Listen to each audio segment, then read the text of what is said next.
Ghetto. VK on the beat. Check. I'm in Toronto where you wanna get the city love. I'm from Toronto where you wanna get the city love.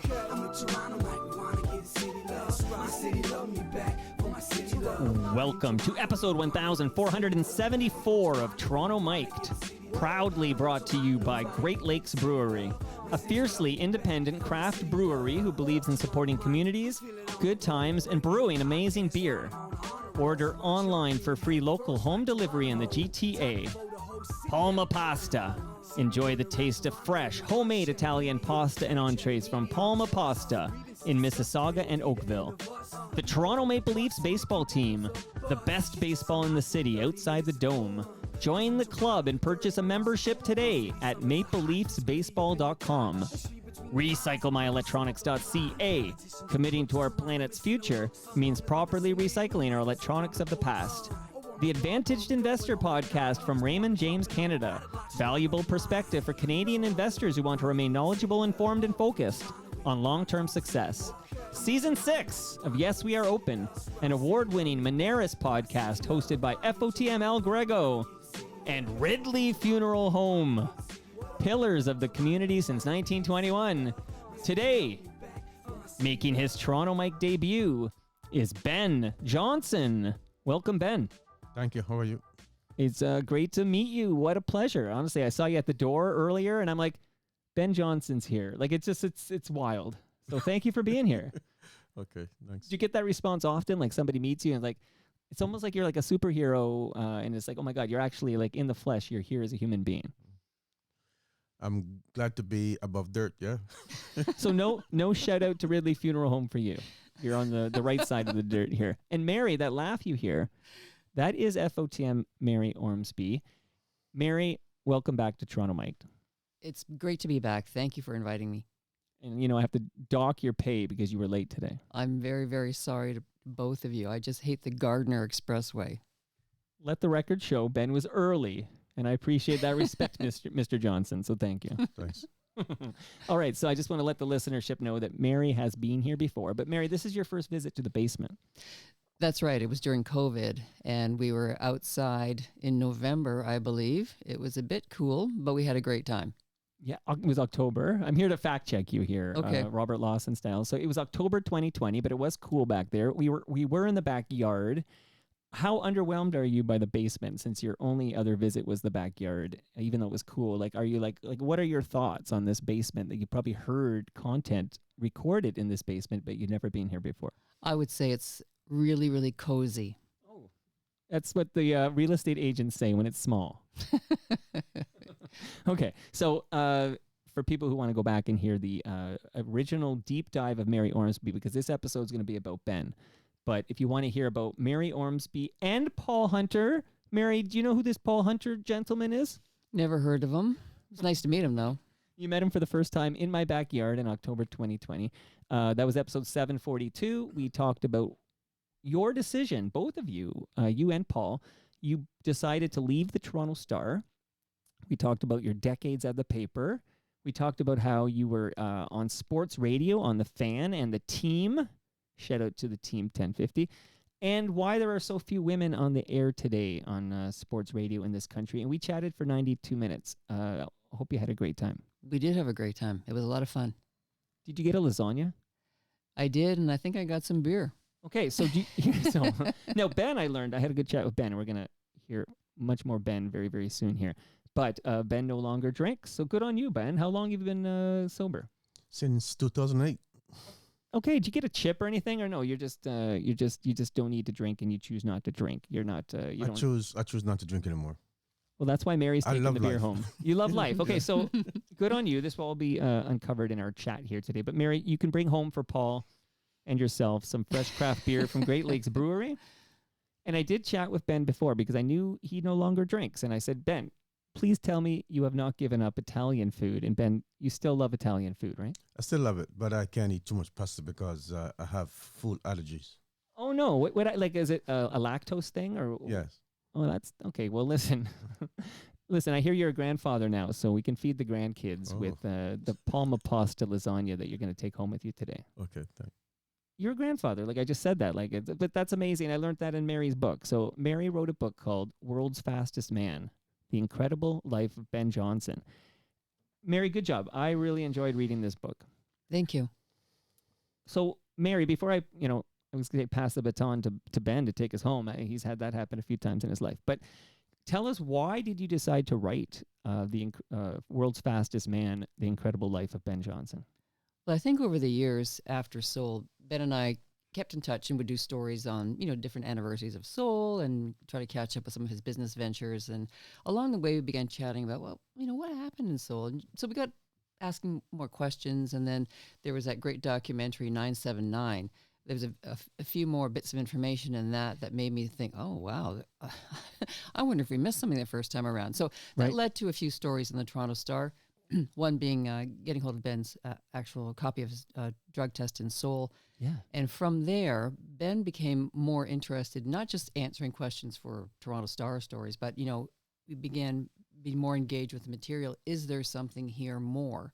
Would you be interested in writing a book? And eventually I thought, well, after I left the Star, yes, I've got time. I'm interested in this. And I always thought along the way, when we began digging into it, there was a miscarriage of justice that really should be addressed. So that's it, kind of in a nutshell. What a wild story. Now, before we hear from Ben, I can't believe Ben's here, by the way, because Mary, we can tell the listenership, originally this was just you on Toronto Mic'd. I booked this. Was it? Yeah. So originally, I think at least I might have misunderstood a few things, but I had Mary Ormsby visiting, and I was excited to talk to you about the book and talk about Ben. And then you said to me, how about I don't know how you phrased it, but maybe would you like Ben Johnson there as well? And I'm like, Mary, you're now fired. Get out of my basement. I got Ben Johnson. I don't need you anymore, but I'm happy to have you both here. And what are your thoughts on Ben the person? Like, having covered Ben for so many years and having written this book about Ben Johnson, we're going to talk about him like he's not here, okay? So pretend he's not here. But what are your thoughts on Ben, Ben the human being? Watch it. Well, as I got to know him better, through those Star stories and then through this whole process, he is a wonderful companion to be working on a project. He's funny, he's deep, he's punctual, he's always on time, he's never late. Apparently. And take some tips. Yeah, I will. And eventually, and he was really dedicated to having his voice heard and talking about this book and going to some very deep places at times that were painful and troubling. And he's candid and honest. And I'd say that even if he wasn't sitting here beside me, but right. I learned so much more about him. And if I could say one more thing before you talk to Ben, because I never want to speak for him. And when I said, would you like to have Ben here? I would have to ask Ben, do you want to come here? But he deserved to be shown as someone who is more than this one-dimensional man from Soul.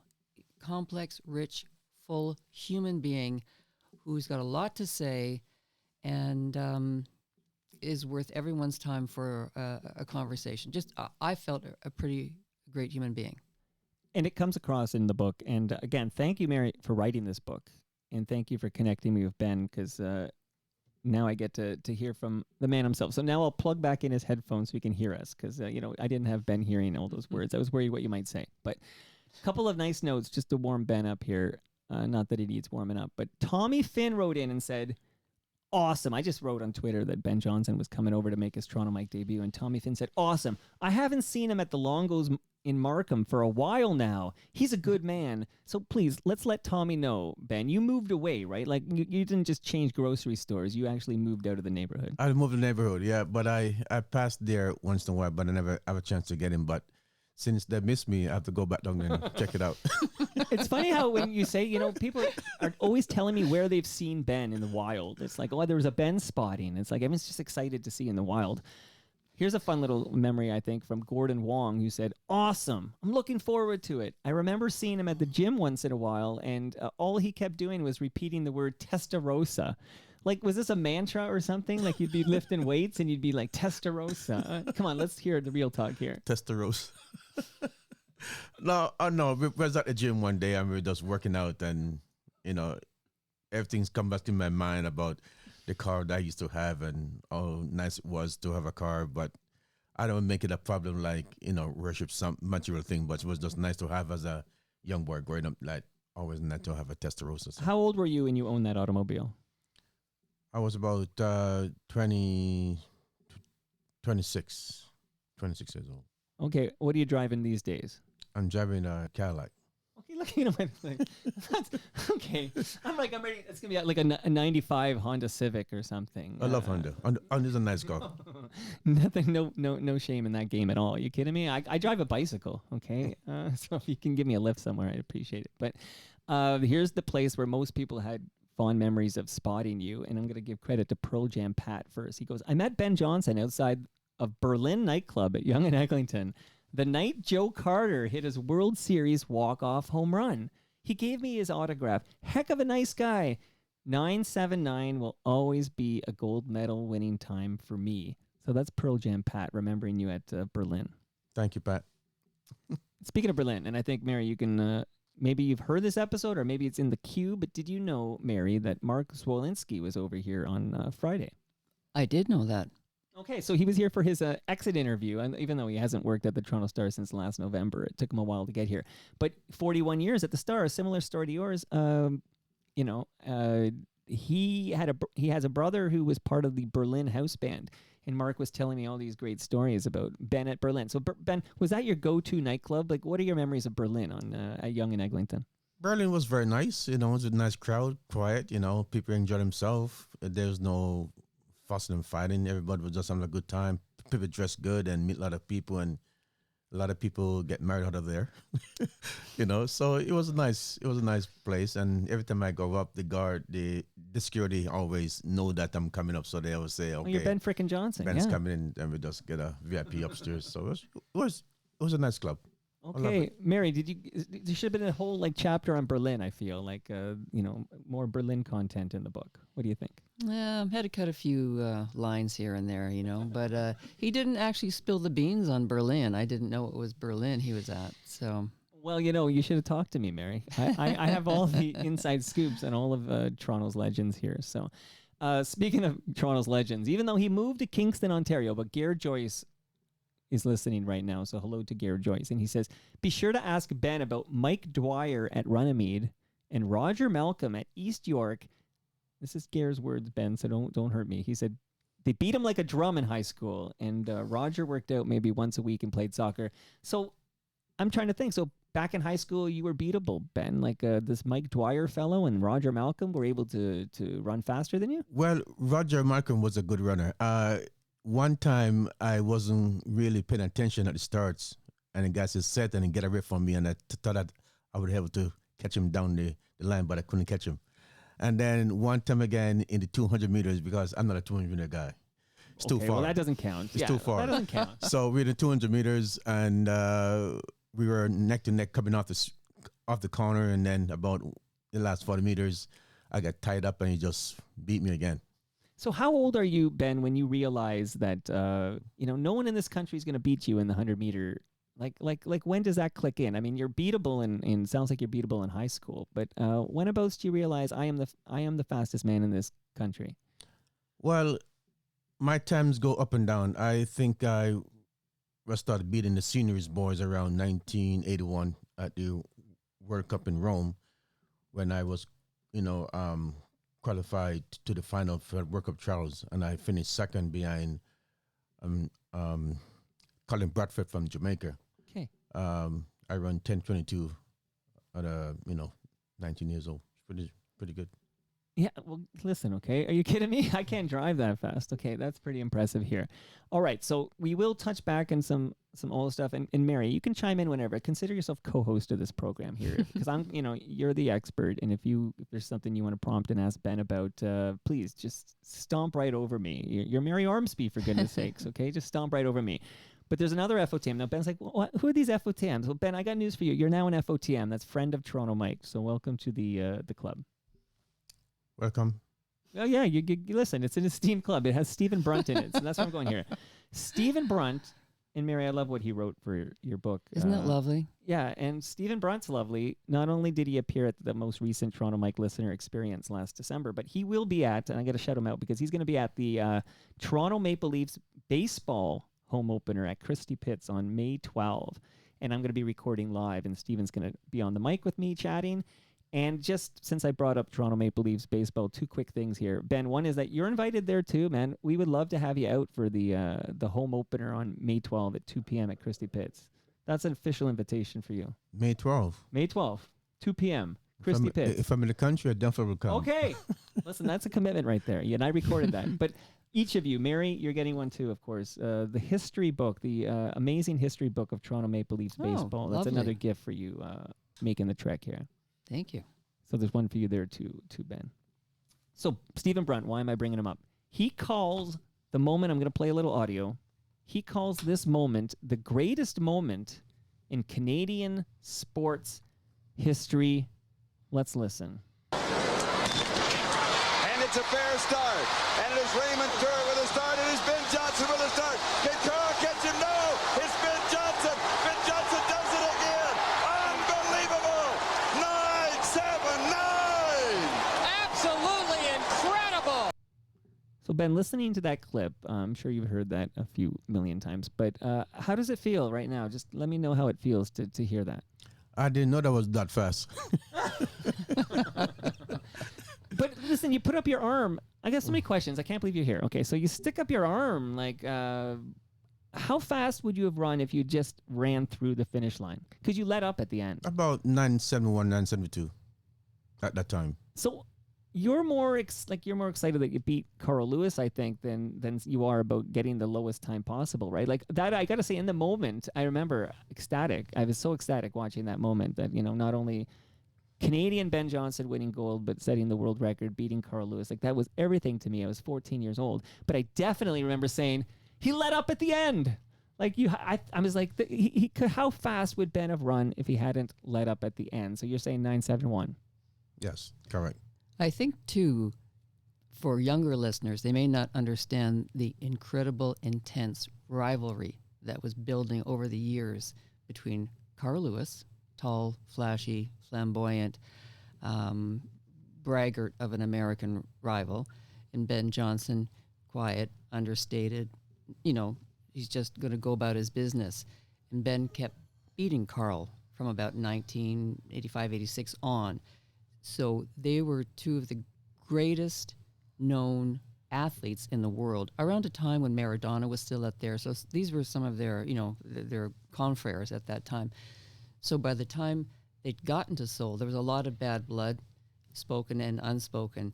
So I might leave this up to Ben at this point, because I was a bit surprised when he went to the 100-meter final and put his arm in the air. But Ben said he had a plan, because Carl Lewis had been talking trash earlier that summer about Ben. Right. Now, Ben, did you have a plan going to that race, what you were going to do? Well, my plan was, like the night before, I tell Mary in the book that, I do a lot of meditation do the race and my warm-up and my preparation mentally and physically and emotionally. So I know that it wasn't not going to be an easy task, but I was prepared and ready to run, especially when my mom was in the stands, my sisters and my father in Jamaica watching. So I walk inside the stadium underneath the tunnel, and I walked in. I said, "Everybody listen to the spikes," and I said, "Which one of you guys are going to come in second?" And everybody look at me like they want to kill me. That's swagger. Can you imagine? So I just got my gears, and the official let me see my spikes to make sure the pins and everything was intact, and I put my spikes on, and they give me my numbers and my seats, and they walk us out, and I just get ready to show the world and to be entertained, because people come to be entertained, so that's what they're going to get. Well, you definitely entertained us, of course. Now, DJ Dream Doctor, again, I got lots of questions. I'll sprinkle them throughout, like when they're appropriate. But this is an interesting question. He goes, I would like to know if Ben, this is DJ Dream Doctor's words, if Ben hates Carl Lewis on a deep personal level. Well, I love human beings. And when it comes to Carl, I'm not one of his best friends, because here did this guy win 4 gold medals in 1984 Olympic Games. Make a lot of money, making a lot of endorsements, be the type of guy he is. And when somebody comes on the scene afterwards and say, "This is my turn," he still wants to be the man he used to be. And I said, "No, this is not your time now. This is Ben Johnson time now." Ben's time. Who's going to finish second? And 979, you blew him away in that race again. So we will talk. We'll talk through this here. But at this moment, you're world champion here. I want to give credit to Ghost Runner on third because he wanted to know his. And you've already answered the question. But if you had run that perfect race, and you had not slowed up at the finish, how far you would go. And I'm just taking a note here. 971. That's on the record here. Ben Johnson would have ran 971. Now my question for you, Ben. This is today. We have come a long way with regards not only to the track, but the technology and the shoes and nutrition and training and stuff. So this is my question for you. If you're in your prime today, your prime, Ben, I give you a time machine, you're in your prime. With today's technology, today's shoes, today's training, today what we know about nutrition, etc., how fast could you run today? Well, back then when I slowed down and I met Charlie underneath the tunnel, and Charlie go, he smiled and go, "Why do you slow down?" You know, I say, "I just want to win the gold medal and turn around, win the gold medal by sending work at the same time." And I said, "Well, hopefully next time when I get the chances, I'm going to go full throttle." And they say, "Well, okay." Then I do believe back in my days, the track wasn't as great as it was, you know, back then. And the track started changing since around 1996. Right. If you get even a tennis ball and put it on the track, it can roll down. So they use the track as a downhill, slightly downhill, but the naked eye won't pick it up because everybody is chit-chatting and smiling and on the phone and blah, blah. Right. But athletes like ourselves, we can see what the changes are on the track. The tighter the rubber is, the faster the track is. I was programmed in my head to run 9:48. 9:48. And I also run faster in practice. What I run in Seoul, I run faster in practice. Okay, so today, like if you were running, if you're you in your prime, but with today's track, today's shoes, today's everything else, you'd run under 9.5. 9.5, exactly. 9.4, yeah. Wow. Okay. Because you have to understand that every Olympic Games, the technology get better Sure. and better and better and better. Right. That's why I always wonder, like, we take 1988 Ben and we run him today. What would happen? Okay, 9:48 or whatever. That's amazing. Mary, where exactly were you when the race happened and Ben ran 9:79? Where were you? I was in Seoul's Olympic Stadium in the press area beyond the finish line, and I saw a pretty good race. 4 guys ran under 10 seconds that day. Wow. It was a race for the ages. So it's a race for the ages, but we're still talking about it today. So we're gonna dive into this. Okay. But would you mind, Ben, sharing with us a little bit about like how you met Charlie Francis and his role in your athletic career? My brother was in Scarborough Optimist Track Club before I do, and I was in going Youngdale Secondary School, and you know I was competing for my school with different schools in North York at Birchmount Stadium, and we participate in all events, and I came up with 4 ribbons, just ribbons, not trophies, ribbons back in those days. Right. So he was doing his homework, and I put the ribbons on the table, and he goes, "What's those?" I said, "Ribbons." Then he goes, "Oh, the whole first place." I said, "Yeah." Then he said, "How fast did I run?" I said, "I run 11.5 at the time. You know, I was only 98 pounds. You know, skinny kid." Right. So he said to me that if I want to come out to his track club, and I said, "Wow, yeah, I'd love to. You know, young kid like that want to go to a track club. It's a big thing." So Sure. I decided, yeah, and then he bring me out, and Charlie just finished his career, and he was in the stands, like the bleachers, talking, and he's talking to me, and I was looking at his face. I was looking on his legs, how big his calf and leg was, and I said, so he said to me, "I heard that you're pretty fast and you want to do track." And I said, "Yeah." And he said, "Okay, go and warm up with the rest of the guys," and sort of warm up. And I was one of the youngest one in the club, so you have to imagine how much harder I have to run to keep up with those guys. Sure. And then after maybe the first week, I quit. I said, "Man, that's too hard." So I quit for almost like 6 weeks and playing soccer with my friends in the park, having a good time. So my brothers would come home and push me around and hit me and say, "You know, Charlie see good things in you, that you can run fast, and you disappoint me," and stuff like that. And And I said, I don't want to run anymore. So I said, Mom, Eddie's hitting me. And, so I started crying to my mother. My mother said to Eddie, leave him alone. He doesn't want to run track. We don't want to run, leave him alone. And then after a few weeks later, I feel sorry for him. Like I can see the sadness on his face. And I said, Eddie, okay, I want to come back. And then we go back to Charlie, and Charlie said, okay, since you can't do this kind of workout, we're going to tailor-made a workout for you that you feel comfortable with.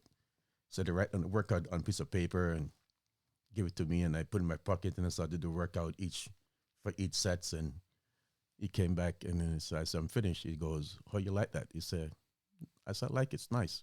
So all my other teammates was running like 500 and 600, and I couldn't do that stuff. It was killing me.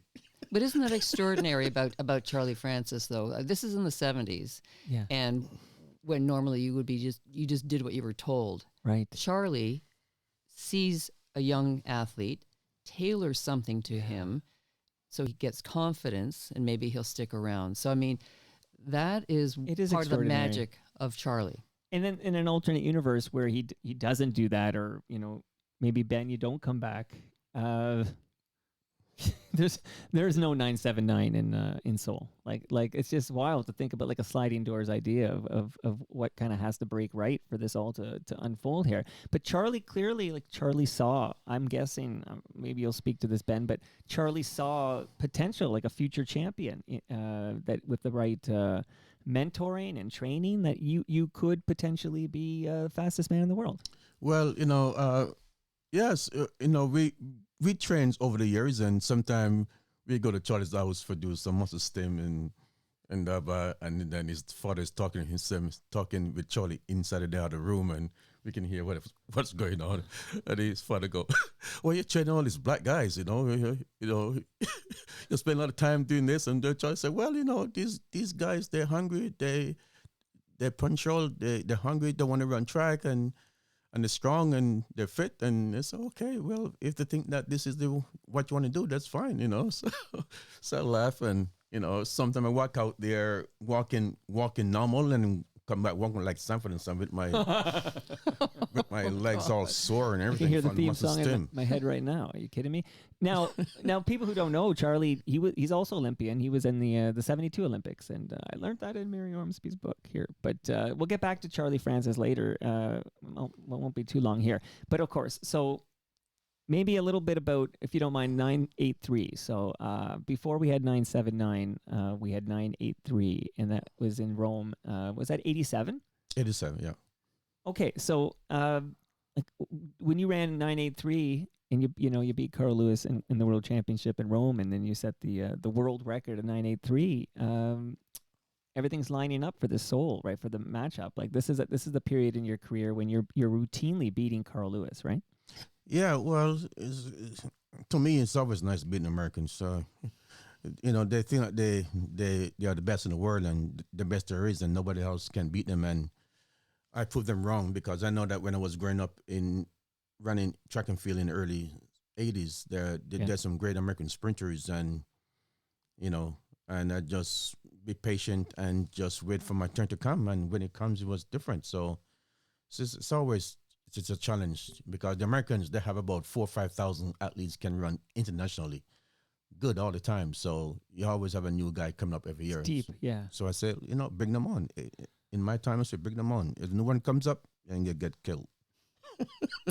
Yeah, mow them down. Shout out to Ridley Funeral Home. Okay, so we're gonna get back to we got to get back to Seoul here, but I got a question, because again, back to Mark Zwolinski on Friday. He lifts, man. This guy, like, you can clearly see, Ben, I don't lift. Like, I know you're being very kind. You could have opened it with, Mike, hello, nice to meet you. You clearly don't lift. But Zwolinski lifts, and he was talking about what an inspiration you were. He would see you at York, and he would talk about your upper body and how inspiring that was for him when he started his regiment and he started bodybuilding.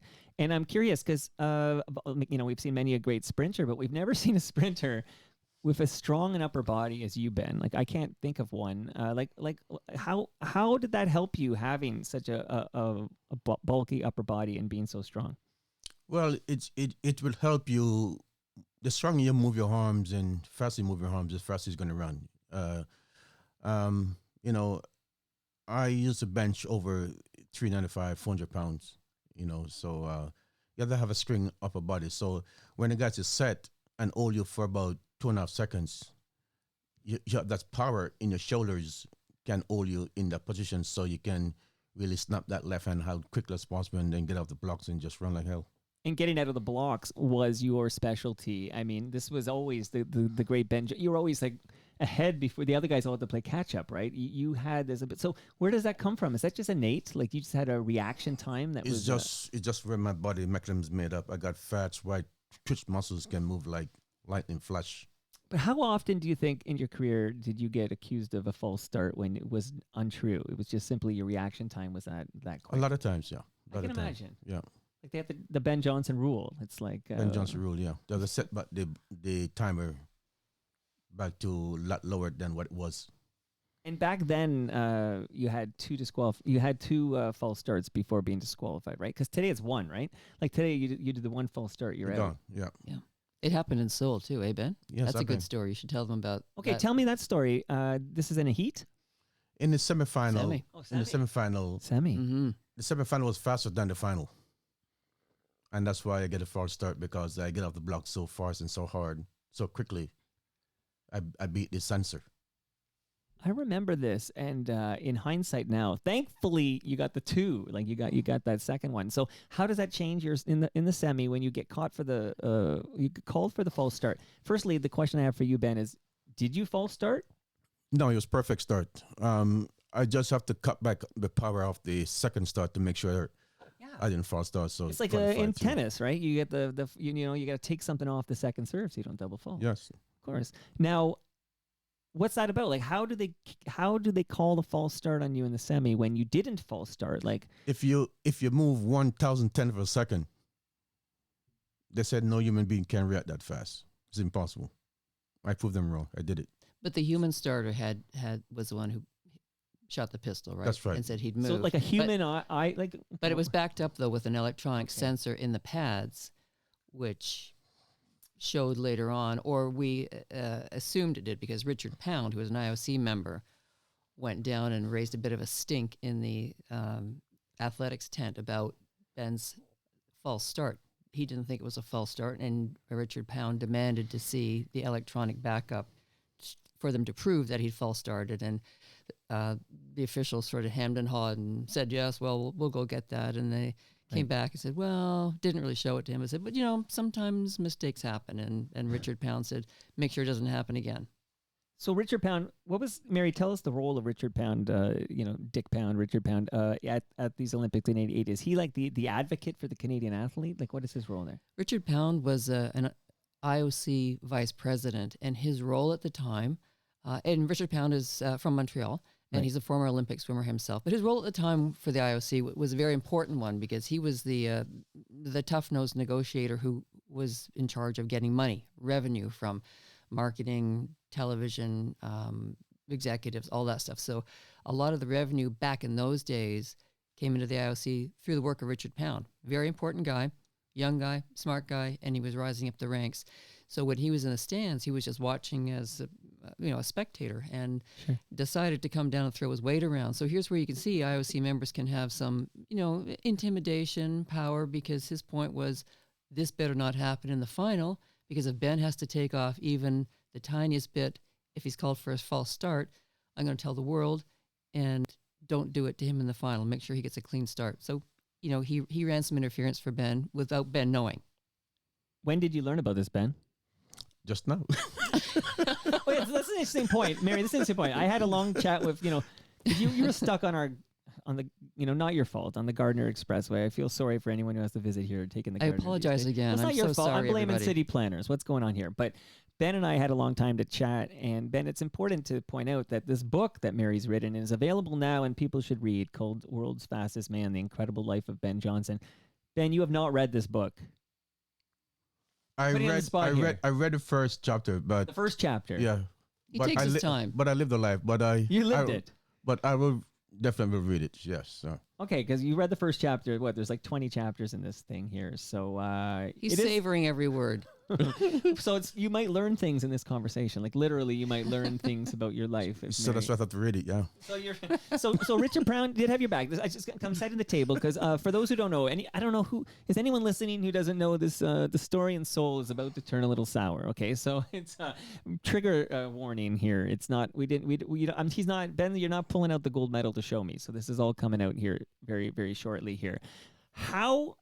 Where do I go from here, Mary? You can help me here, but how do you find out, Ben, that you tested positive for a performance-enhancing drug in Seoul, Korea? Like, how did you find out? Well, it was early Sunday morning, about 7:30. I was in my room. Knock came on the door and opened the door and tried to look stunned like somebody that died or something, you know. And I said, "What's wrong?" And he goes, "You test positive." I said, "No way." He said, "Yes." Then me and him go over to my mom's room and I said, "Mom, I test positive." And my mom put his hand over her mouth and start crying. And I sit down on the couch and I put my hands on my face and hold my head down and say that they finally got me. And I mentioned this several times over the years, but people didn't ever understand what I'm trying to say. But what I'm saying is, my mom said this even before it happened, but I never really put it out in the media. But for the first time in 36 years, a lot of people have to understand this. My mom is a born-again Christian, and she get a vision from the Lord, saying that all that they took from me, He's going to come back to me. But you have to go through the process, go with God. I'm not going to be alive to see it. But again, my mom say, "Son, the only way they can beat you is in this doping room. That's the only way, no other way." And when she told me that, I started getting scared because I know exactly what that means. Which means, yes, if I do get caught, I'll be ready for that. But my fear was my life is in danger because people can poison me and people can do a lot of kinds of things to get me out or get me by. So that was my main concern running all these years on the top of the world. Not to eat from people and not to eat where I'm not supposed to eat or new friends that I came in. And just one time, that last second, I put my guards down for that moment, and that was it. Okay, can you be more specific? Like, how did you put your arms down for a moment? When I mean, I opened myself up to people to come close to me, so to speak. And that moment, that was it. Who are these people? Well, the person that the mystery band was in the doping movement was Andre Jackson, one of Carl Lewis' friend. Okay, the mystery man. Now, there's a great detail about this in your book, Mary, and I read with great interest. So, after you win gold medal 979, is it like immediately after the race that you're put in? Like, tell me how this goes down. You go into a room and they do a test. Like when was the drug test? After the gold, like After the gold medal, before the gold medal ceremony, they put me into this room for about 2.5 hours. I was started drinking about 8 to 9 beers, and I started getting buzzed, started getting drunk. So Valimar was working on my Achilles because my Achilles were all flares up really bad, and this guy was sitting down on the ground next to a small little fridge. My can of beer was open. So the guy you're talking about, that's Andre Jackson. Yes. Okay. So Andre Jackson is in the room with you when you're doing your testing there, but is he allowed in the room? It's not allowed in the room. I look on his credential and he say American, and I said that you're in the wrong room. Your teammates is on the other side. You shouldn't be here. Oh, I came here just to congratulate you on your run. Okay, and there's no one there. Like, there's no Canadian representative. Like, you know how you watch a crime show or whatever, and they're like, I'd like to speak to a lawyer. And then Diana Clement was there, but she doesn't come into the room in and out because she have to do other things outside for the other athletes. And so Andre Jackson, you alluded to this a moment ago, but just to and this is in the book, but Mary, you can speak to this too. But Andre Jackson is part of the Carl Lewis camp. Like, is he's part of the Carl Lewis? He's a friend of of Carl Lewis, and he's part of that entourage, and he's staying in Seoul at that time in the same home, excuse me, that the Carl Lewis entourage is staying in. They'd rented a home or a big condo or something in Seoul away from the village. So they were known to each other. And Andre did have a credential on, but it was, I don't know how he got it. Joe Douglas, Carl's manager, said many years later on that they were able to put him in there, got him in there to make sure Ben wasn't doing anything funny. Well, that's where I'm going. Like, what's he doing there? Well, according to Joe Douglas, and he said this in that documentary 979, they kind of got him in there to keep an eye on Ben to make sure he wasn't doing anything funny to mask a drug test or anything else, and to use his camera, which he had with him too. But when I spoke to Andre, excuse me, he said the credential was to accompany Joe DeLoach, who's another American, but that was for a 200-meter race. That was Different race. 4 days in the future. And Ben, what do you think Andre Jackson did in that room? Like, I guess I'm trying to find out specifically, what do you believe he did to influence this drug test? After I was in so great pain working on my Achilles, Valamara was focused on my Achilles, and my head was bowed down in pain. And 9 beers in. yeah. Don't bury the lead here. He was a pretty happy guy. And then that's where I started to slip these pills in my drinks, and I started to drink it, another, and then after 2.5 hours, after I speak to the Prime Minister, and I came back down, and I went to present my urine after 2.5 hours later. You believe he put the pills in your Yes, beer. of course. Okay. So you didn't see him do it, but No. Okay, so now this is where the book does a good job breaking it down, because this is important, and we all know. I want to hear it from you, Ben, though. But you had been on, Charlie Francis had you on a program for several years, right, where you were taking illegal performance enhancing drugs. Yeah. Okay, so you were caught, but here, and I'm gonna hope I pronounce this right. Okay, so you were caught with stanzazole. Stanzazole. How am I doing there? That's a tough one for me. I Steno- can't even say brewery. Stanozolol, but it's just anabolic steroid. That was the one they identified in his urine. And let me ask you, Ben, you didn't take that, right? You were taking illegal. So this is where the story gets murky for me, because you're guilty of taking illegal, like banned substances. We'll call it banned substances, but not the one they caught you taking. So you believe that Andre Jackson spiked your drinks with this particular. So even though you're guilty, you were set up to be caught, So to speak, yes. Yeah. And the world, the public and the world has to know this. For the first time again, I get caught not because I was taking drugs. I get caught because I switch Adidas to Diadora. That's the reason why. That's the reason why everything went sour for Ben Johnson. I should have stuck to Adidas.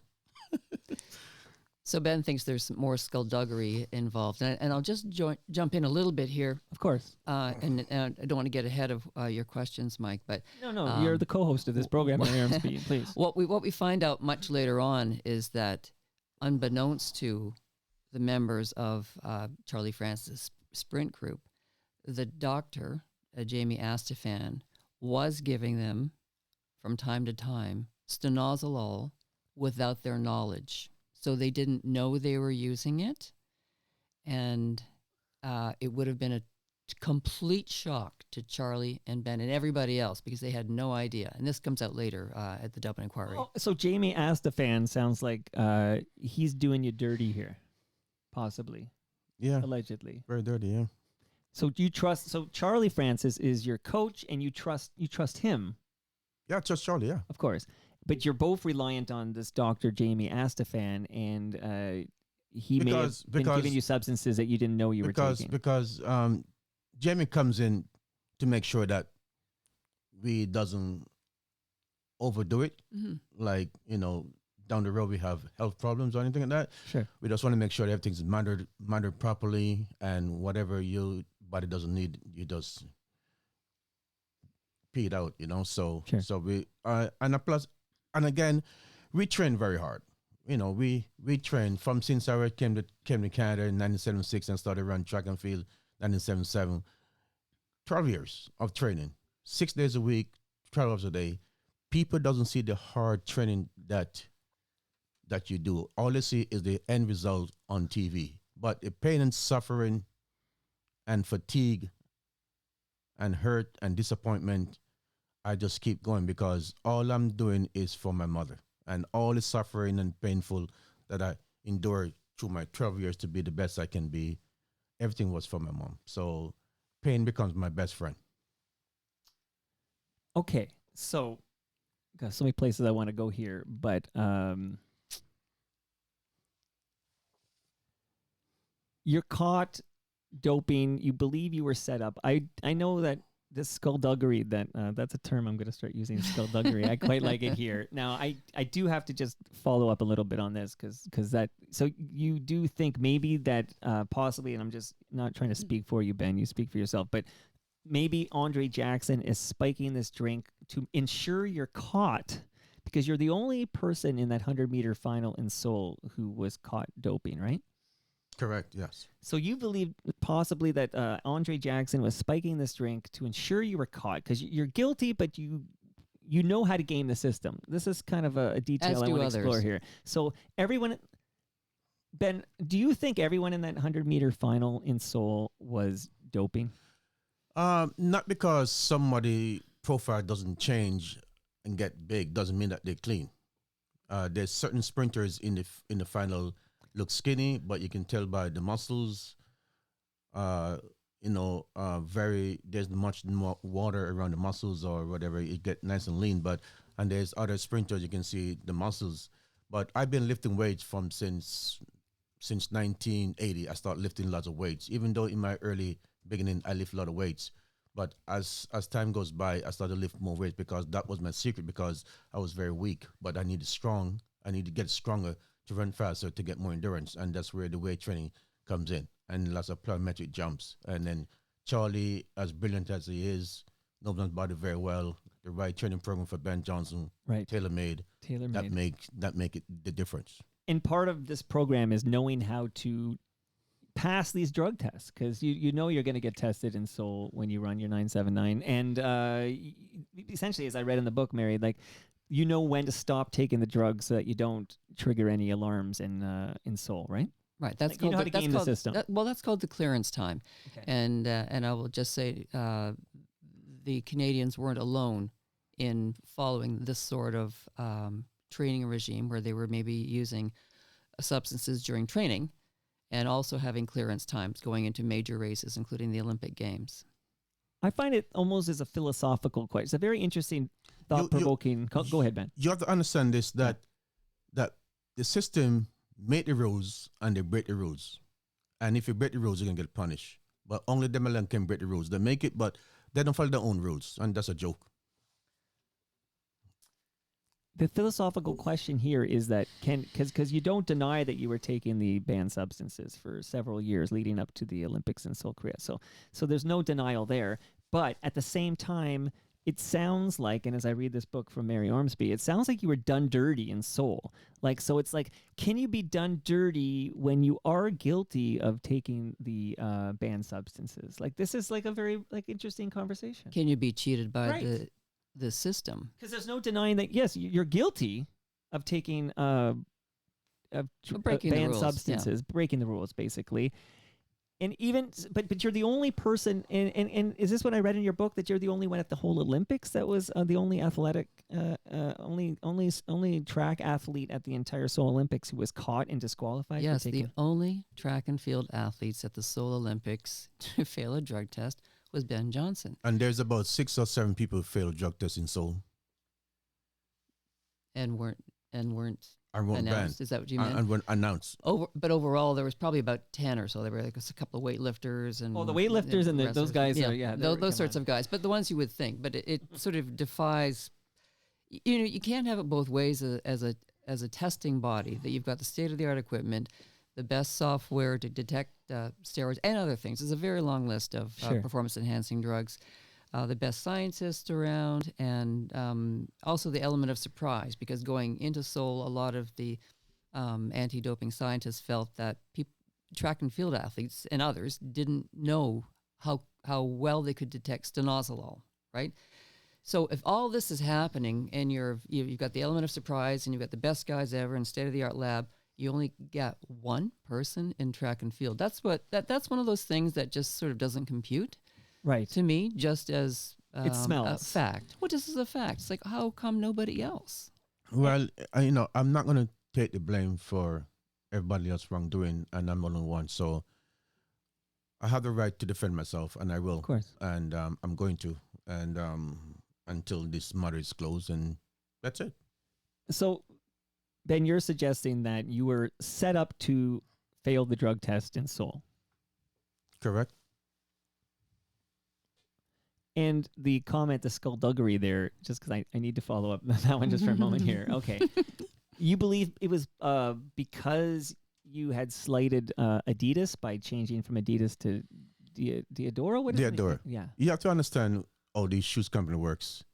There is no way people that wear all these different type of shoes could test positive because they give a lot of money to the World Athletics or IWF at the time, sponsorship money. So they want to make sure that they're protected. So when the consumers or the public go and buy Puma or Nike or Adidas, that's where they make the money because everybody wants to wear Adidas because guys when they go Olympic Games in Olympic Games gold medal in these gears. So that's what it's all about. So they could not allow of a small shoes company from Italy becomes the number one shoes company in the world. Can't happen. Okay, and this is pure speculation, right? Like you don't actually you just that's a suspicion you have. It's As not. a It's not motive. suspicion. This is facts. It's this is facts. Ben's theory. Ben's theory, of course. Now, isn't it even more likely? A question I wanted to ask is if Ben, you're Canadian. If you were okay, yeah, I go back. okay.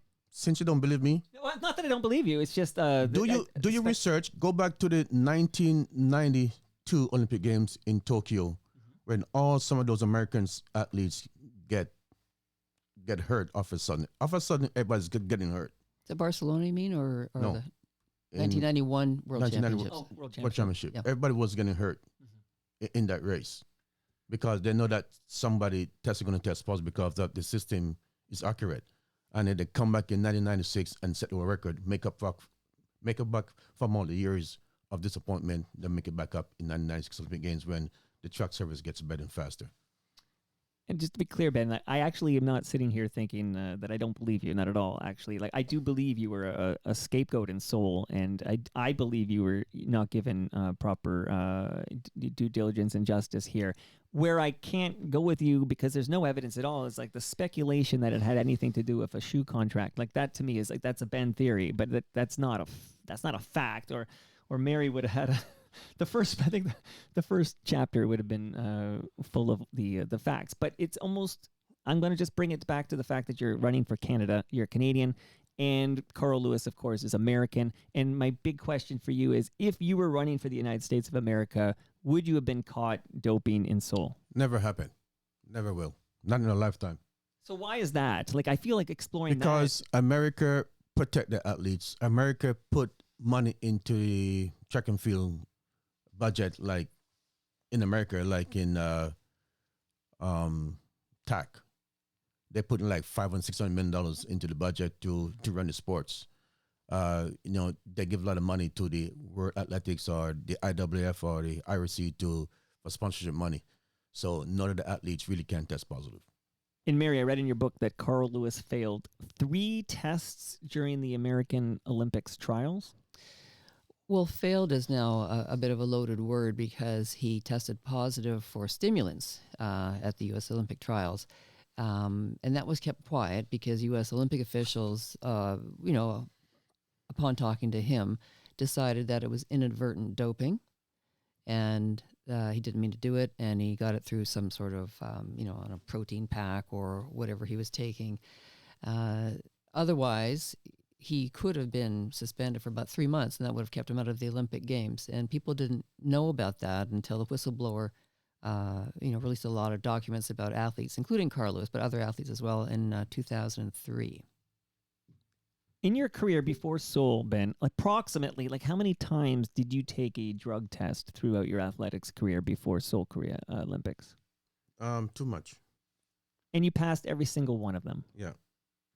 And that's primarily because you're on the program, you're taking the system here, but it's well known how to what is avoidance? What is the term? Clearance. Clearance. The That's the word clearance. I'm looking for. Yeah. Like you understand how far before the event you need to stop taking the steroids in order to test negative. People in general doesn't understand. Steroids doesn't make you run fast. It just helps to make your recovery so you can train harder. Right. I mean, if you don't have the genetics and the a good coach and right frame of mind and the No, I drive, can't start taking steroids and run 979. So people have to understand that if you're in great shape and excellent shape, and yeah, you can get some good results. It's not a race day drug, if that's what you're No. also asking. It's not like Right. if you want to use cocaine or something to get out of the blocks faster. You wouldn't do that you wouldn't use this stuff anywhere near race day. Dale wrote in when he heard you were coming on, Ben. And again, I'm glad you're here, man. You didn't know this would be tougher than the Dublin inquiry, but this is, But at least you get lasagna. Just bring back in. Did Dublin give you lasagna? Yeah, it's nice. Yeah. Yeah, but did Dublin didn't give you the No, didn't give me nothing. Okay, I just want to point that out because I actually have more could've made gifts me. for you later. Yeah, I want to point that out. You're getting lasagna at least. Okay, but Dale wrote in. This is what Dale wrote. He won the race legitimately as everyone was juiced. How Carl Lewis escaped is beyond me. Better science, I guess. This is Dale. But Mary, I'm going to ask you now because we've heard from Ben and some theories he has.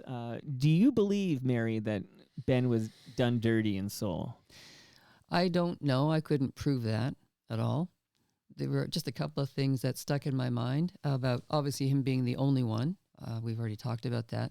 The other thing that's interesting to me is that we learned at the time, and not much was made of it really, but the metabolite reading in Ben's urine, and metabolites are the chemical traces of the anabolic steroid after it breaks down in your system, so it's like the fingerprint. Apparently, it was a relatively huge amount in his urine sample. And if he'd been following the clearance time, which he had been, and I will say Jamie Astafan, the doctor, was good about that with these guys. He kept an eye on them.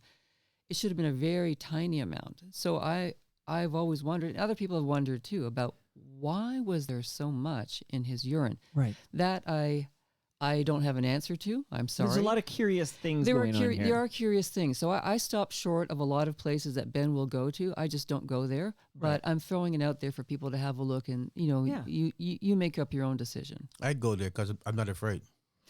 Okay, so I'm a bit of a chicken. No, I think it's more like Mary's got a journalistic standards that you need to uphold. Where Ben, you could be more like impulsive and passionate about your And beliefs. have an Like, opinion. yeah, you can have an opinion. You're not a And also, he's long-time not. Toronto Star journalist. He's not. Ben, are you? I have learned Ben's not afraid of a lot of things. He's a pretty bold guy. No, and that's what makes for an interesting conversation too, because Ben, you could come on and tout some PR statements or whatever and toe some line, but I really feel like you're here to tell it like you believe it to be, which I appreciate. Thank you. I appreciate that.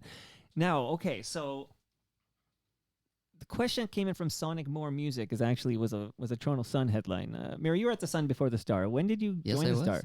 1985. I was at the Sun from 85. 81 to 85. Okay, so the headline was, and Sonic More Music is repeating this, and I'm going to frame it differently by just saying, okay, so you admit you were on a program with Charlie Francis. You were on this program taking banned substances and avoiding testing positive until Seoul, but we've discussed that this Andre Jackson, which I might revisit in a moment, but Sonic More Music says, why Ben? Why? Like, and my question for you, Ben, on that note is like why did you agree to be on a program taking substances that are banned from the sport? Well, I would just believe that is a level playing field to me, that everybody else I know, my competitor was using performance-enhancing drugs. Right. I see it back in the early 80s with the East Germans and other American runners and stuff like that. And because I test positive because I do it better than them or faster than them, so they didn't like that. So they have to keep me out. But you have to understand this, that Charlie's like a father to me, Yes. and I will defend Charlie until the day I die. So Charlie was Charlie- just leveling the field. for Charlie you. didn't do anything wrong. Because if everybody in that 100-meter final, and so we don't have any evidence of this, but if they are all doping, then if you're not doping, you're not there. Yeah, we have good and bad people everywhere. I remember when I was about 7 years old, before my mom came to Canada, my mom just gave me a money with some measurement on a piece of paper and go and see this lady and buy some material. So I ran up the streets, and the people inside the store said, "Yeah, this young man is coming here to see you," and I'll get the material and we run back. And then years later, my mom sit down and said to me, "Remember that lady that I give you the money to see all the time to buy materials?" Mhm. I said, "Yeah, that white lady." She said, "Yeah." She said that she's your family. And I said, "No." And that's all almost shed tears because I didn't get to know her as a young boy, growing up in Jamaica. And, mostly black folks in Jamaica, we have a trace of white because of the slavery and stuff like that. But the reason why I'm saying this, not because what happened to us in slavery, not mean that everybody else is white is bad. Mm-hmm. And she was a good person because she was a family to me, and I didn't have a chance to meet her. But what I'm saying is, Charlie didn't do anything wrong. Charlie, I have family as white as Charlie, as white as you in my family. I don't say that they're bad people because I do something bad and people against me. But this is what needs to be addressed, and this is what people has to be knowing. That there's three persons I miss so much is my mother, my father, and Charlie. Charlie meant a lot to me. Charlie was like a father figure for me here in Toronto and as a young boy.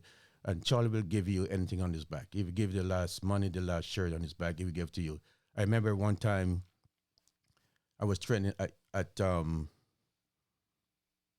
Lawrence Park, and it was so cold. It was like minus 15. And back then, Charlie had this Aston Martin. And we were training outside, me and my brother and some other sprinters. And it was so cold that I started crying. And I said, "Charlie, I can't. He goes, go in my car and warm up for a while. Don't stay too long. Go in the car." So I turned the car on. I started warming up. I didn't want to come back outside. He came over and go, "Okay, let's go." So I have to get the car. So this type of person he is, you have to get the job done. Sounds like a father figure, right? Like it sounds like, and I know a very poignant part of the book is where we hear when Charlie Francis passes away, how that affected you, Ben. And I'm sorry for your loss. Yeah, I it's like part of me died, and it meant a lot to me, and he guided me, through my great career, and I can say that as a young boy growing up and did the thing I did and become out the best 100 meter of all time. I'm very proud of myself, and that's it. So no regrets. Like if you could do it again, and I'm going to read a question from Craig M because it ties into this question I have about no regrets, which is he writes, "Mike, I'd love you to ask Ben how he thinks his life would have been different if everything had stayed the same except was above board. What would his legacy have been, and does he ever think about that? Still one of the greatest accomplishments in Canadian sports history." Well, it's going to be different because that's the way my life was written out. That's my my lifeline was. Yes, I did what I have to do to win, and I did it because that was the right thing to do at the time. I would do it all over again for mommy, for my mother. That's my destiny. That's my destiny. That's it. I can't change it. Mary, thinking about, reading your book, and I've been thinking a lot about what happened with Ben and Soul and whether he was treated unfairly. Did he get proper justice? I'm like now we're talking in 2024. Like, how can we fix this? Like, how can we repair this damage done to Ben? And for the people who say, why would we bother? Ben admits he was on a steroid program for years. Like he was, guilty. But at the same time, a lot of fishy, stinky activity going on, swirling around this. That doesn't seem fair that he was caught there. What do you say? Like how do we fix this? Well, even the words we use sometimes, guilty. I mean, Yeah. the athletes who test positive do not commit crimes. Right. Right? So Ben has committed no crime. Right. The linchpin of this book is quite separate from the notion that athletes cheat or have broken the rules, including Ben. What we're looking at is before that, at the critical moment at Ben's hearing, was he denied or deprived of due process when the Canadians were trying to make an appeal to hold on to his medal? And it was pivotal on this. And the research that we've done for this book and at the start grew from this. It's all explained in the book, but there were things that were, it was a deficient, there were deficiencies on both sides with the Canadian team trying to defend him. They weren't looking at certain evidence. They didn't challenge other evidence that was dropped on them. They didn't challenge the lack of disclosure of this evidence they were ambushed, and that's my word, by the IOC Medical Commission. And no one challenged the deep conflicts of interest with the IOC Medical Commission because they formed not only the testing team in Seoul, because they're all smart and they know how to do all this stuff, Right. but they were also prosecutors sitting in judgment, and they were also the ones who recommended whether he would be disqualified from Seoul or not. So they are also judge and jury. No way, is that group of people going to say, yeah, the stuff we did in the lab was all wrong. You got us. Right. So all these things, and there's more to it than that, but that's the basis of the book. Can a cheater be cheated by the system? This is the great question. But the other part of that is protecting an athlete's right to due process is not the same thing as endorsing that athlete's behavior. Two separate discussions, and you've dwelled a lot on the performance enhancing drugs Ben and others were taking. Right. This other thing about due process is really critically important, and then hopefully if there's a way for restorative justice or review or reexamination, particularly in what we're learning today, 36 years later, this stuff is still happening. There's mercy for some and no mercy for others. This is why you're the writer, Mary. That was very well put. And again, honestly, like I'm reading this book and I was like, I can't believe that, and this is not fair there. And it really does make you revisit the whole thing. It's not as simple as saying, oh, Ben got caught cheating. They took away his gold medal. They took away his world record. Fascinating. Okay, now, interesting question came in. So, again, we're skipping a little time here, but I want to get to this question. I'm afraid I'll run out of time. But Gare Joyce, and there's a lot of technical stuff here, so I'm going to burn through this, Ben, okay? Not 979, okay, but I'll do my best here. He goes, I guess if I was going to boil down the Ben Johnson stuff to ask Mary, it would be his second suspension was really broken, given that he didn't test positive for an illegal prohibited substance, but rather for a TE ratio of 1 to 10.3, an out-of-bounds ratio of 2 naturally occurring substances. 1-to-1 is supposedly normal. For anything under 6-to-1 was deemed not suspect. No follow-up. 6 to 9.9. I know this is all in the weeds here, but I'm going to get through this. Was deemed suspect, and greater than 10-to-1 was suspension-worthy. Ben was barely over, but the thing is, past use could have accounted for volatile results, and ditto for sex and alcohol and even eating beef. It's all bad science. No one had any idea what the fuck Espis testosterone did. Dr. Manfred Don Eyck was the brains of the IOC drug testing ops. None of it was subject to peer review or such. If his sole test was dubious, was his second one even worse? There's the question. Wow. I don't even know what I said before that, Mary, but you... Gare Joyce is incredible, and he's written about this second test. So if I can just sort of make it into a small mountain. Ben had a race in Hamilton first. Hamilton passes that test. A couple of days later, has a test in runs a race in Montreal and has a test. And this is the one that's wonky. He finds out later on. Excuse me. And then there's a test, a random test, just a couple of days later in Toronto, and he passes that one too. So this test in the middle of 3 in a very short period of time, his testosterone ratio was too high. Let's just say that, and suspicious, and they jump on this. And what flows from that is that Ben decides to retire because everybody jumps all over him again, and the word, it's all leaked out, and he can't face it. And Ben can maybe talk about this later on. It's going to cost him hundreds of thousands of dollars to try to fight this. He goes away. 6 years later, jumping ahead, he ends up in front of an arbitrator who looks at this case. And part of the arbitration hearing is, that reading is going to stand. But what they found in that test, because Ben was provisionally reinstated because he'd been banned for life, based on a couple of things, including Athletics Canada mistakenly told Ben he had to launch an appeal when Ben was actually able to have a hearing first. You have your hearing, and if you don't like that result, then you can appeal. So he got it backwards, and Athletics Canada, mistakenly gave him the wrong information, and he retired because of it.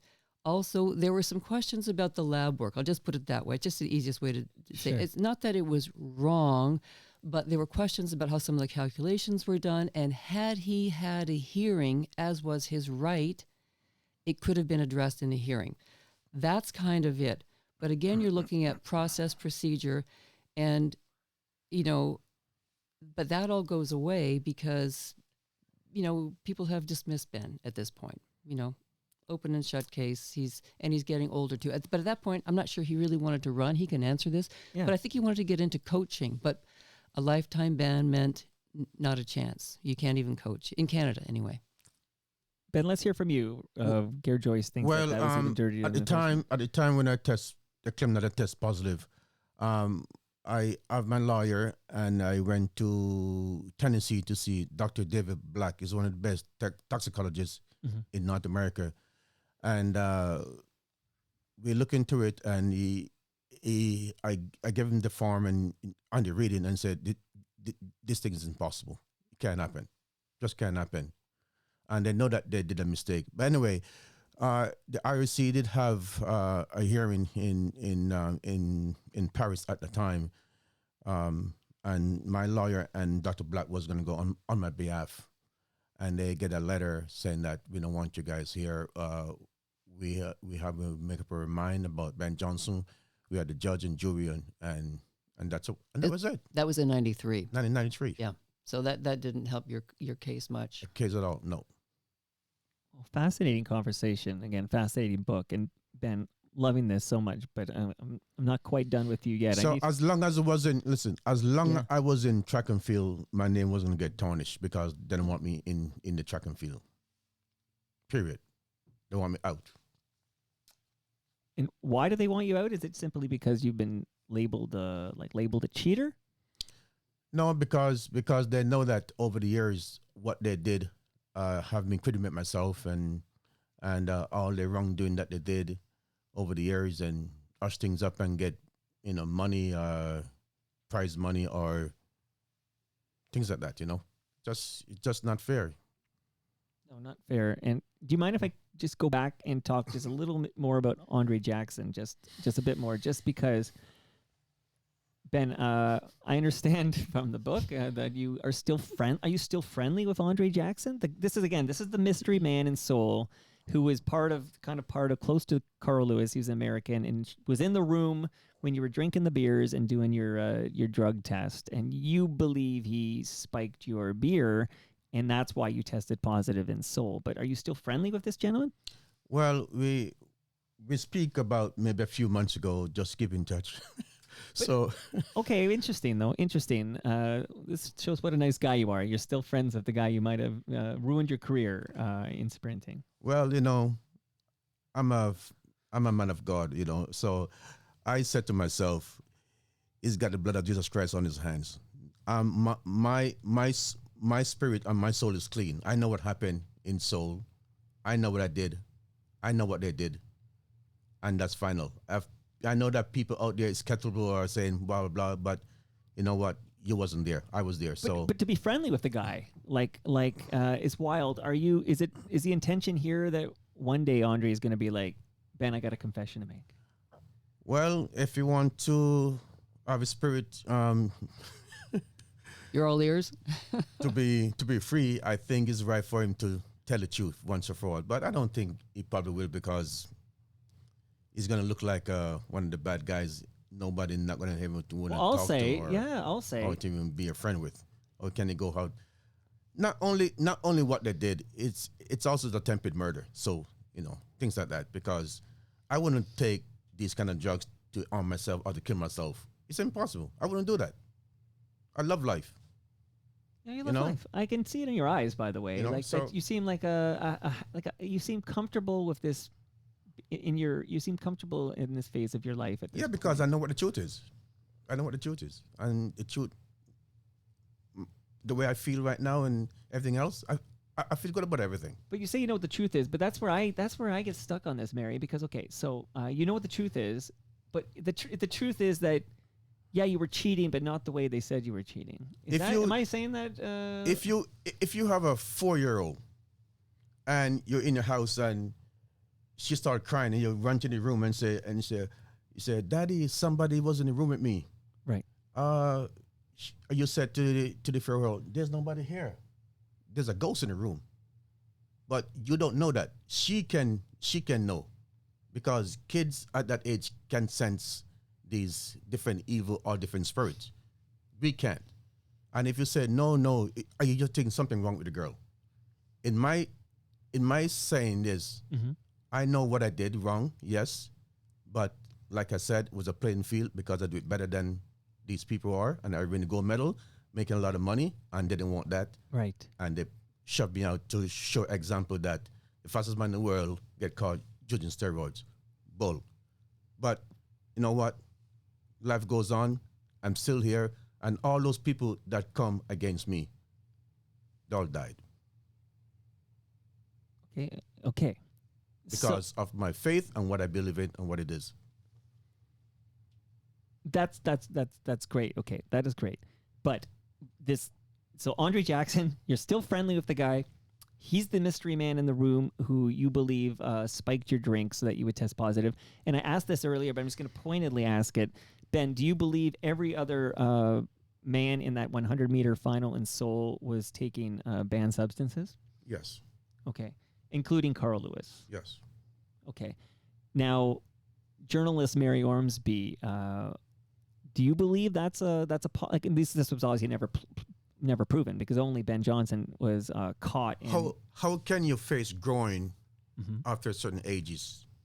I saw the guy wear size 9 shoes to size 12 in 1 year. It's like Barry Bonds, right? I always think of Barry Bonds, right?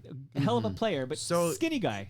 Who wear braces like a monkey, like a jawbone is going out of his face. Carl on. Lewis has braces as an Come adult. on, it's obviously, where is it, rocket science? Okay, and one day maybe the Andre Jackson will admit we spiked his drinks, and then this would be sort of the absolution that you're seeking here, and then there will be no like Ben's theory. This will be the fact. This is facts. Fascinating. What a fascinating subject. I almost lose my life in Seoul, man. Well, tell me, lose my life in was there a Seoul. moment where you thought of ending it all? It's What's a going lucky on thing there? that my body's breaking up very fast. Can you elaborate? So when you test positive and you realize your whole world is falling around you, and is there a moment where you think about doing anything drastic? Like what? Kill myself? Yeah. And let the enemy win? No. Okay. No. Just wasn't sure what you were. The alluding enemy to can't win. When your life would The enemy can't win. The devil never win me. He works 24/7. The devil can never win me. I wouldn't bet against you. Devil doesn't get my vote on this one. You're kidding me? Come on. All right. Now I'm going to give you a couple of gifts, and then I'm going to ask you about a more recent chapter that many, many, many people were asking me about. And if I haven't said it already, Ben, I appreciate that you came down here, you sat here. Mary, thanks for connecting us. Where's my making this breakfast? happen. You know what? You do deserve more. Nice So, okay, six-pack hold over on. there. No, Ben doesn't get the 6-pack because Ben's clean and sober. That's for you and Paul. But the pasta, you are getting the large meat lasagna before you go, and you're gonna love that. The That's box is empty. yeah, it's in the freezer. Ben, this is no games are being played in this basement. It's all in the up and up. And I already gave you the book on the Toronto Maple Leafs baseball history, but I saw you playing off the measuring tape. Ridley Funeral Home, who hoped. They say Ridley Funeral Home. Mary, you appreciate that excellent marketing, It's right? okay. I'm still above dirt. It's okay. Oh my Yeah, god. well, listen, I will say this. So I learned you're in your early 60s. You're, grandfather of 3, and Sorry. I will tell you a joke. Me and my first granddaughter, the first one, she was about 6 years old. And we were in supermarket shopping for something. And she goes, "You're not famous anymore. Nobody knows you." And I said, "Okay, you'll see." Within maybe less than 30 seconds, somebody come up and say, "Ben, can I have a picture with you?" I said, I smile at her and take the picture of the guy. And I say, I told you I'm still famous. and I start walking away from her. And she go, "Grandpa, wake up." No, she go, "Grandpa, wait for me." I go, "Shh, don't say too loud." I'm too young to be a grandpa. well, this Yes, is you where I was are. going there. This is what I'm saying here. The Ridley Funeral Home is, far off future because you actually do look young, you look fit, you look happy. Like, Mary, what's it like being around Ben and seeing how content he seems and comfortable? Well, he still has something to prove. Obviously, that's why we're in this book. But the other parts of his life, he works hard. He's clean living, and I think he just stopped drinking not because he had a problem, but because he just wanted to have more clean living. And he looks great. He works out. And one time I said to him towards the end, because I certainly let my fitness go. That's why I'm wearing a big puffy vest during the writing Mary. of this book. And I said to Ben at one point, I said, Ben, writing this book made me fat. And Ben, because he can cut right to the chase so often, he says, "Mary, writing the book had nothing to do with you getting fat." Thanks, Ben. So Just we say don't it like den- it is, You know what though? I find it refreshing. Even this conversation, sometimes Ben will say something, and I'm like, "Yeah, he just said that." And it's like I notice there's some gaps as I process. Typically, this is an unedited show, so people will hear it. There's no lapses for processing on Toronto Mike. But there's been a few times in this conversation where I have to kind of drink it in and like process what he said because you just say it. Like, it's very refreshing. Yeah, something comes to mind. Okay. How's this experience been for you? Pretty good. I was actually nervous because I said, he's just going to tell it like it is. He said, "I regret everything here. I don't regret anything in my life except coming on Toronto Mike and sitting there for 90 minutes. But I have another gift that I think you're going to dig. And Mary, you got one too. It's these wireless speakers right here. Ooh. So Moneris has sent over that wireless speaker for you, Ben Johnson, and you, Mary Ormsby. Oh, lovely. It sounds great. You bring that home with you, but you must listen to season 6 of Yes, We Are Open because Al Grego has gone out west. He went to Alberta, and he talked to the owner of Mountain Chocolates, and he got their inspiring story of like how they persevered in a tourist town during the COVID-19 pandemic, inflation, supply chain issues. He's been finding out how they manage and sharing that story on Yes, We Are Open, a Moneris podcast, available now, hosted by Al Grego. I also want to shout out the Advantaged Investor. I'm going to ask you in a minute about money, Ben, but if you need advice and financial best practices, you go to the Advantaged Investor podcast from Raymond James Canada, hosted by Chris Cooksey. Good stuff there. Recycle My Electronics is where you go, Ben and Mary, if you have any old electronics, old cables, old tech that you have at home in a drawer, maybe a closet. Don't throw it in the garbage.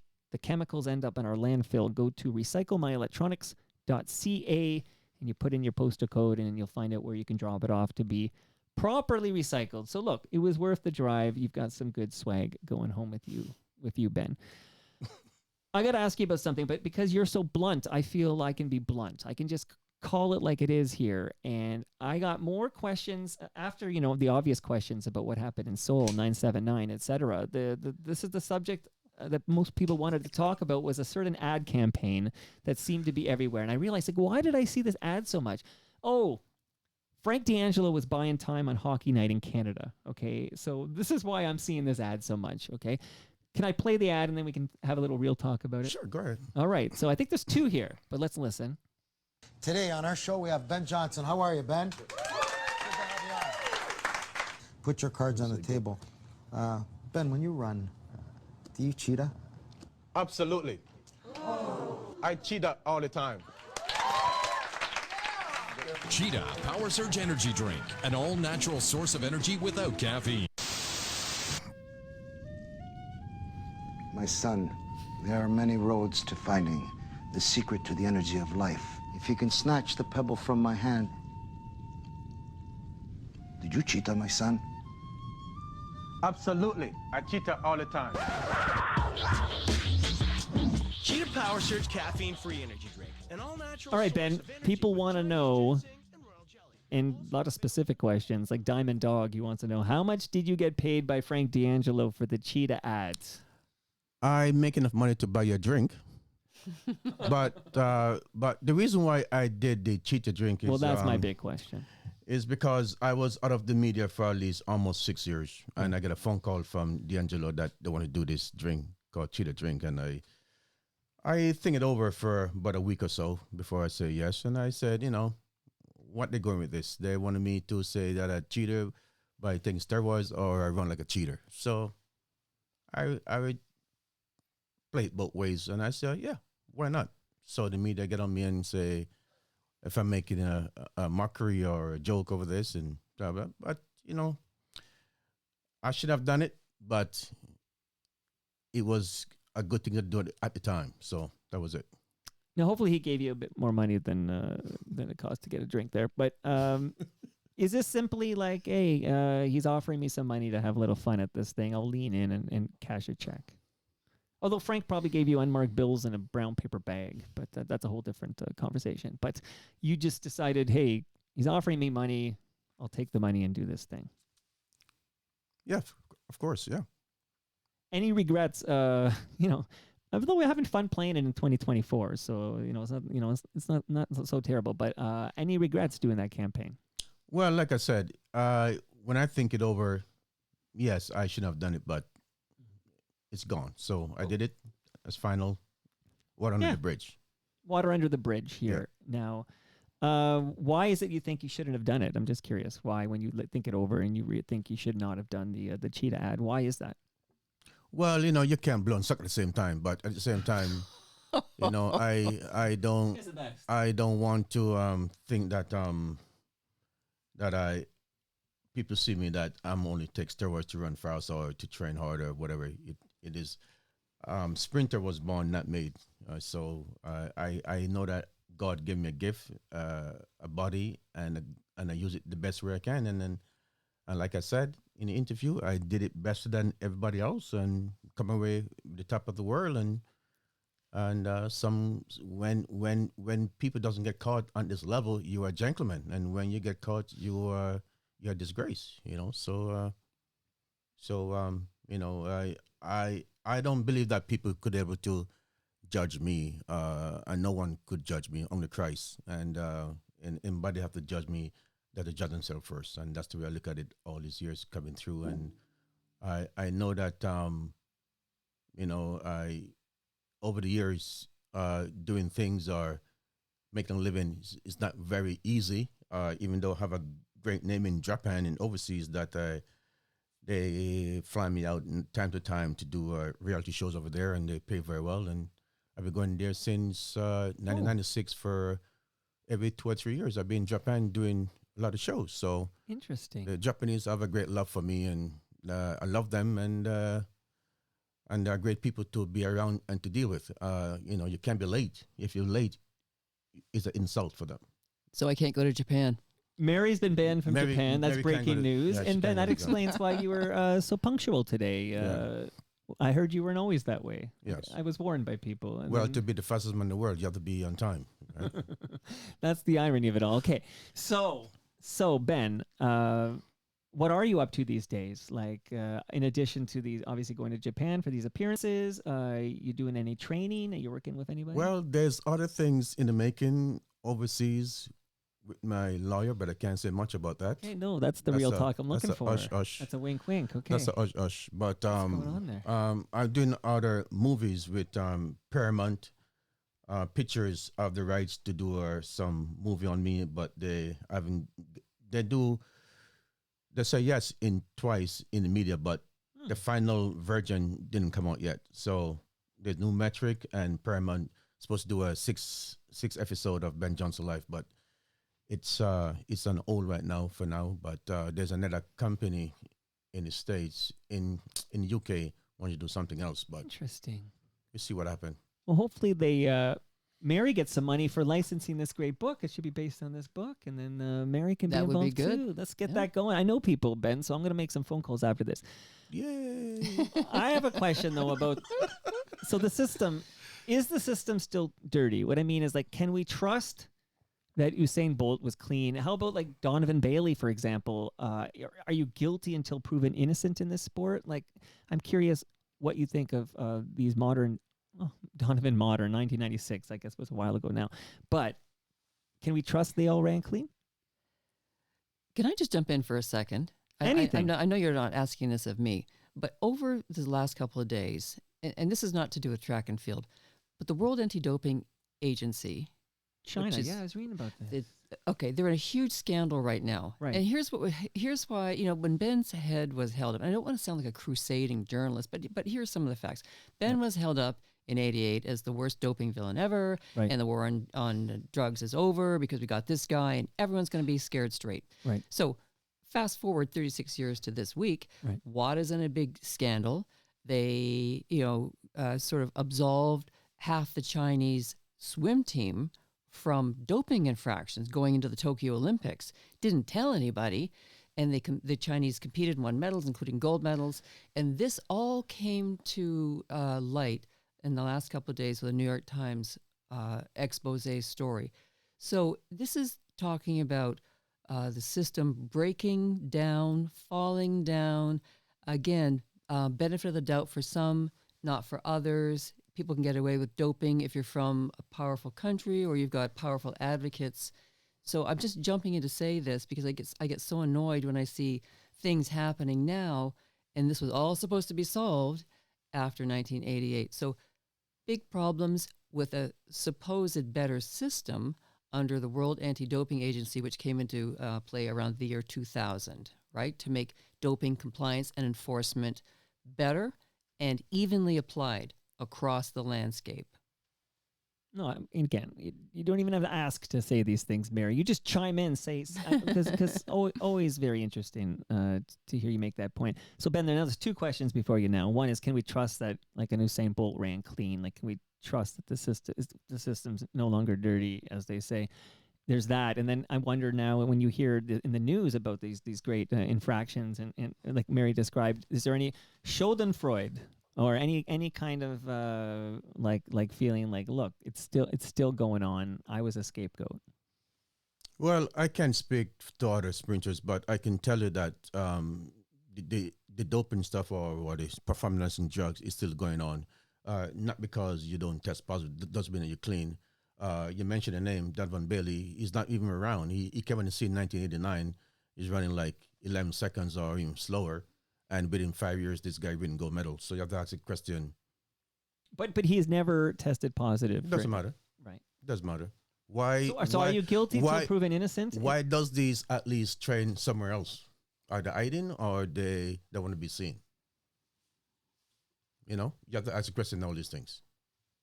Okay. Now, I was curious. I wasn't sure whether I should even ask, but do you have a relationship with Donovan Bailey, or is there? We don't like each other. He talked against me, and I was there for him to win the gold medal. In 96, he called me and said that these guys playing mind games. I told him what to do, and then after doing the interviews, after the gold medal, he threw me under the bus. So we came from the same country. I mean, he's a great sprinter. He's fast, but not fast enough. Donovan Bailey's not in my... 984 is not as fast as 979. Donovan Bailey's not in my class of running. So in your prime, though, you in your prime versus Donovan Bailey in his prime. No match. Plain and simple. Interesting. Mary, listen to me. This country of ours and our greatest sprinters. Wow. Okay. There's now I want to simulate that race. Donovan Bailey in his prime. 984 is what he won in gold medal with in 1996. And when you got the gold before they sadly took it away from you because you were caught with the drugs, it was 979. So, and again, you were slowing up at the end there, but that's an interesting discussion to have here. So as we say goodbye, Ben, I'm curious what the future... If you speak to the expert on track and field and break it down for you, they will tell you who the fastest man in the world is. And it's me. Plain and simple. Still has the swagger. I feel like you could probably compete today. You're in such good shape here. You ever do any running anymore? Did you give me a heart attack or something? No. I mean, I do run. I do exercises. I do trying to move the blood around and keep fit and burn out some sugars and Sure. some of that thing, you know. How old were you when you came to Canada? I was only 14. 14 years old, and I hope I pronounced this right. Trelawney Parish? Trelawney Falmouth. Okay.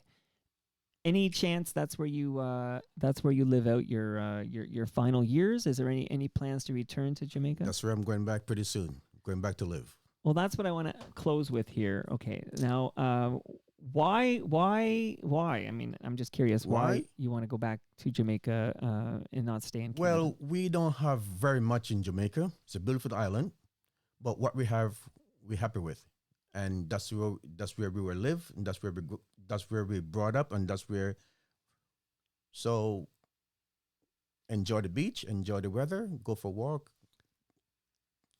Just relax. What is it that you're waiting for before you move back to the country in which you were born? Like, are you gonna make some more money than you can afford to kind of retire there? What is holding you back from going there like next week? Well, money doesn't move me, because if money did move me, I would have killed myself 36 years ago. So, yes, we need money to live, but how much is enough money to live? When it comes to money, I'm not a greedy person. My fathers always say, all you need is a car to get from A to B, a house to live in, a small business to make some money. That's all you need. You don't need anything else. And that warm weather doesn't hurt either. Warm weather doesn't hurt me at all. Beautiful country. Mary and I are going to come visit you in Jamaica. Sure, you come down, take you around. We'll be there. Mary, any final thoughts here before we wrap it up? I just checked the clock. Unbelievable the amount of time you guys gave me, and I really do appreciate it, as you know. But Mary, any final thoughts before we say goodbye here? I think you covered everything, and I'm really, really so pleased you're able to give Ben this platform.